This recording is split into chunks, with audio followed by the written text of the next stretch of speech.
ให้ฉันเป็นแมวตัวโปรดของเธอเธอไม่ต้องเหงาฉันอยู่ข้างเธอ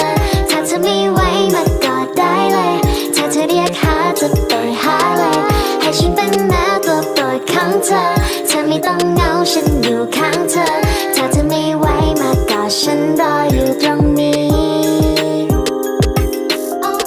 เมื่อไรจะได้เจออีกครั้งไม่อยากจะรอถึงวันหลังอยากบอกว่าซาดาฮิโย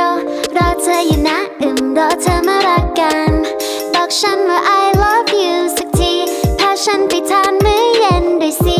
จะไม่ทำตัวเอาแต่ใจ